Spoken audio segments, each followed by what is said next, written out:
Good morning. Ngasigi irai numit ki kano haipetang yeng minarase ko.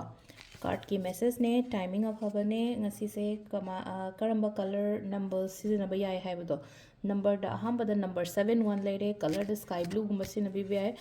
ngasigi oina ko. Ado card ki message yeng matung da timing so haipet ai haizara ke ko ngasigi oina karamba timing phage haibado. Ado sidagi 3 cards katang lotho asiko. Card number 1, card number 2, card number 3 ko hadi 1 2 3 ahum sidagi hadi ama khanbirasi ko noma nomogi koina khanba dumaina ahamba ise khansira ani shuba khansira natraga ahum suba khansira haibado ahamba choose to ko ahamba gi se ko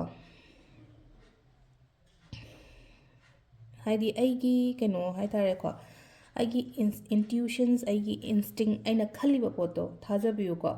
नुंगाइतबा हाइतारे को हाइदि कितंग नुंगाइते खोतेन हारगसो को मिंगोंदा share तौबिबा फै को हाइदि पोचे अखोइना थवाइ नुंगाइतबा मतमदा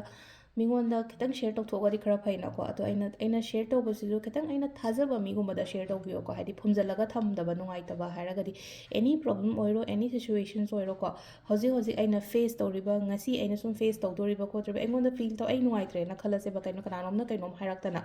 share तौथोबा कनानोमदा स्माइन तौए नुंगाइते खोतेन हाइरगा अदुम को height तौदबा हाइतारे को emotion से को आंबगिसे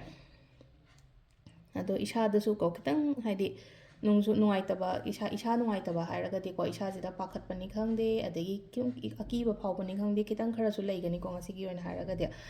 अनीशुब सिन्ना को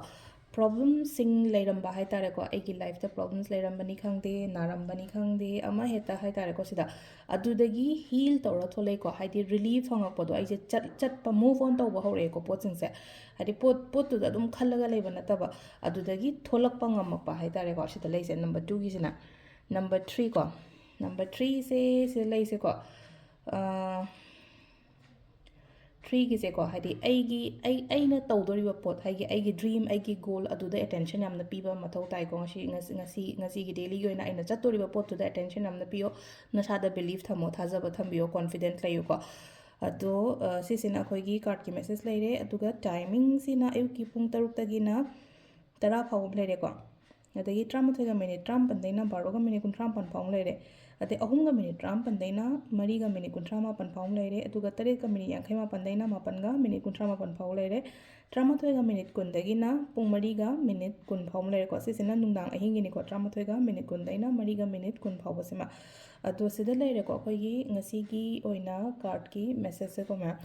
अमुक पखा ता वीडियोस को नहीं मिला से थैंक यू